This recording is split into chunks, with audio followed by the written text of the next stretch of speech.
Everybody, Dan Illman, Mike Beer, taking a look at Grade 1 stakes action at Keeneland on Saturday. We've got the Jenny Wiley for fillies and mares going a mile and a 16th. Carded as race number 9. Let's take a peek at this field. $600,000 is the purse, and now is about the time of year that Chad Brown starts sending out his usual armada of turf horses. He's got 4 in the Jenny Wiley.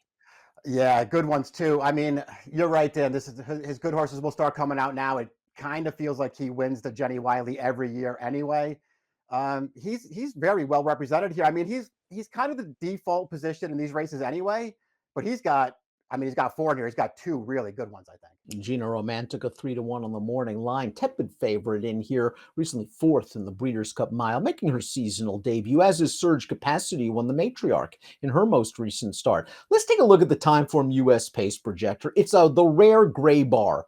No speed whatsoever. Wathon wired him in the Endeavor 2 starts back. You loved her that day. You cashed at 9-1. She might be able to make the lead again. There just isn't a ton of pace. But I'm really surprised, Mike, that Didia is kind of far back. Didn't she show last time out that she can stay close to the pace? Yeah, exactly. That's the good thing about Didia too. I mean, she doesn't have to. She can get any kind of a trip in a race, but if this pace is slow, expect her to be right on top of it. This is a good pace projector for a horse like Wathon.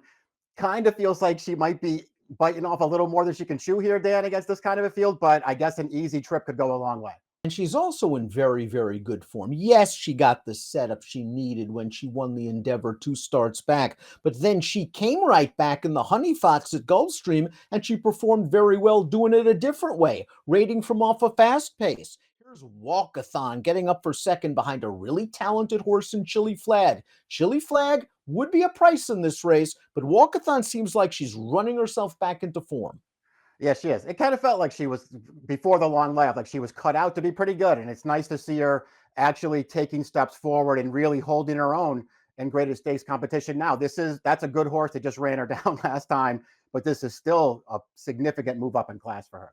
Fluffy Socks is up next for Chad. This mare has earned over $1 million in her career, despite running second and third a lot in these graded stakes races. She does always seem to show up. In her most recent start, the Hillsboro, maybe the race was against her a little bit.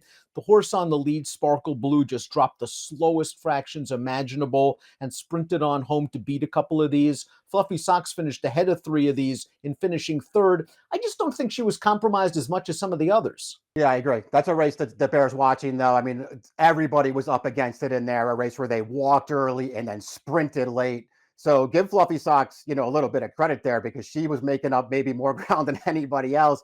Overall, her trip was fine, but she did have to give away a little position, get to the outside in the stretch, and she ran again. It's what she always does, Dan. You know that she's going to be running through the stretch. The question with her always is, will she get there? She rarely does. And it was nice to see that versatility because the Fluffy Socks that we've grown to know and appreciate is a horse that comes from off the pace. Yeah. And in the Hillsboro, there was no pace. Irad was able to get her close. It could be a similar situation on Saturday. Elusive Princess is up next. She ran 4th in the Hillsboro. A, it was her first start off of a layoff.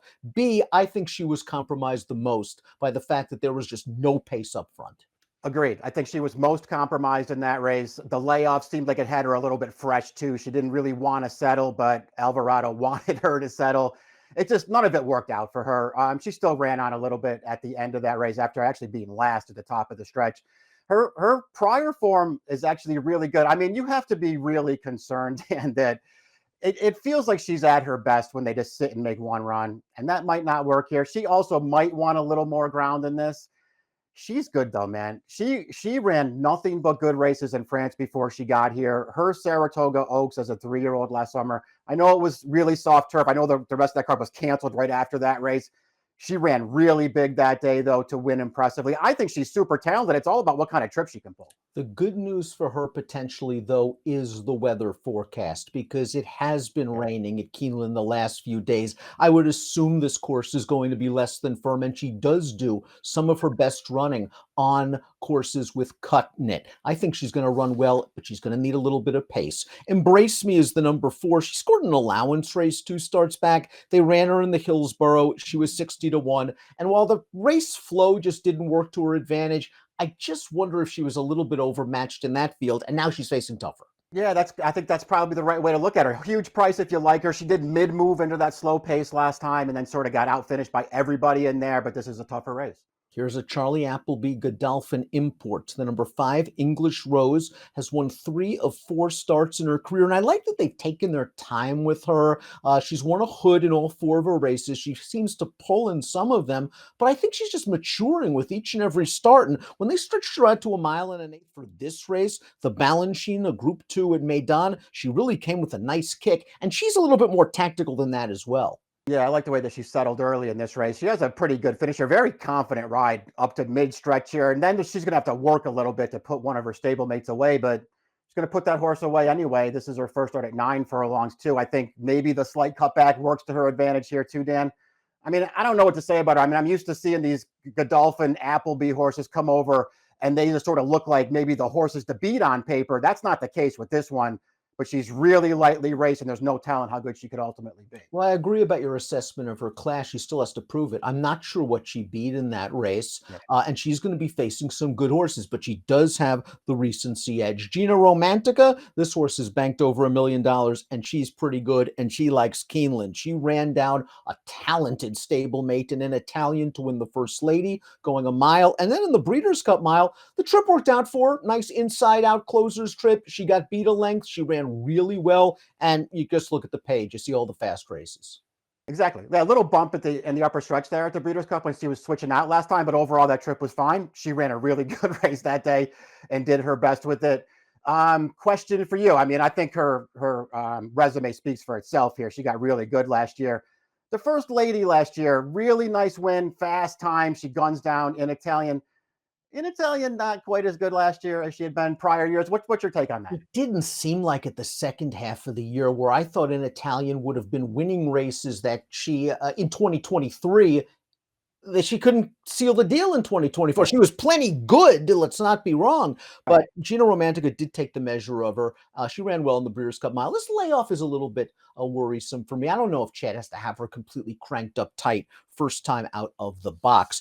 I also think that there's a chance that Surge Capacity might wind up even being better than Okay. Gina Romantica. She only was run 5 times in her career, but she won the matriarch against older horses last time out. And listen, Joel Rosario gave her a picture perfect ride, saved ground every step, squeezes on through in the rail, and then Surge Capacity does the rest. Yeah, exactly. I don't know what kind of witchcraft this is from Rosario, but he wills this hole to open on the rail because it wasn't coming clear for him. And then all of a sudden it does, and Surge Capacity is there for him. Big finish. I would also suggest that's obviously a good race right there. Go back and watch the Valley View on this course last October. I mean, had to stay in that time again, got through on the inside, but very late that day, and a huge finish to win that race. I'm expecting big things from her this year. And you could make the argument that the only loss, she had a little bit of trouble in Lake Placid, where Yeah. Joel tried to find position on the backstretch down towards the inside, got shuffled back a little bit, and maybe that just, cost her. She's very, very talented, and I expect her to kick strong in the stretch. Star Fortress is the 8, and her big win came over good going, and that was at Churchill Downs in her North American debut. She destroyed the field in the Cardinal Stakes. Now, her 2 subsequent starts have not been as good, although in the Pegasus, she had a little bit of early trouble. Last time out in the Hillsboro, again, it was a situation, if you want to say the pace worked against her, she was forced to race closer than usual, you can. You can. I kind of want to say the same thing about each of her last 2 races, though, Dave, because it's perfectly fair to want to be a little forgiving for. It's not like the trips worked out perfectly, but in the Breeders' Cup, I mean, in the Pegasus World Cup Turf 2 back, a very deliberate pace, and she was on the outside the entire way. I just wanted to see her do a little bit more running in that race than she actually did. Same thing last time in the Hillsboro. She got up close. It was a very slow pace, and she was on the outside, and maybe it worked against her. I wanted her to see her do a little bit more running in that race. I'm starting to think the Cardinal last year with the big figures of Mirage. Didia is the number 9, and this mare just shows up each and every time. She's never run a bad race on turf, and folks are going to say, well, look at that Breeders' Cup filly and mare turf line. Well, we talked about that before the Pegasus World Cup. That might have been the best 10th place finish we've ever seen, where she must have fired home in 34 and change, but there's not much you can do when you're running against horses like Inspiral and Warm Heart. Well, she came back in the Pegasus World Cup for Nacho Correas. I love that she was able to get into the race a lot sooner. She was right up on this leader throughout. She puts her away, and she is enough to hold off an improving rail skimming closer, and surprisingly. Yeah, I mean, listen, it just feels like she had all the best of it in here, Dan, because it's a race where you wanted to be in front. Look at everybody. It's a pack chasing her home there as the pace really picked up. But she had the jump on them, and she made them pay for it. But that's not a knock on Didia, because she can get any kind of a trip in a race. She can get that trip again if the pace is slow. If the pace is fast, she's perfectly fine to sit and make a big run from off of it.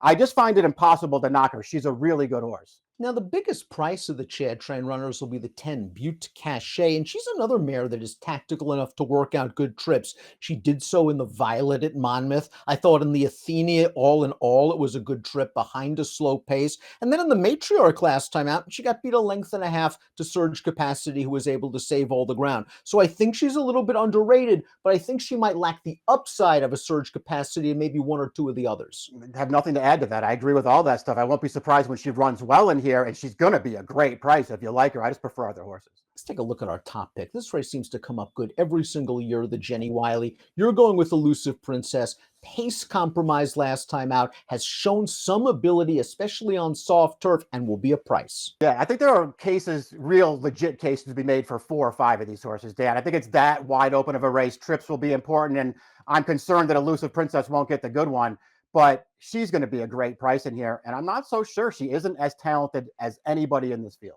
I respect Gina Romantica. I respect Surge Capacity. I wonder if Didia will be a little bit of a slightly better price come post time with the Chad factor and all. I do think she's tactical. Again, she's yet to run a bad one on turf. Curious to see what you could do on ground less than firm, however. 9675 for me, 3769 for Mike. It's the grade 1 Jenny Wiley at Keeneland. Good luck.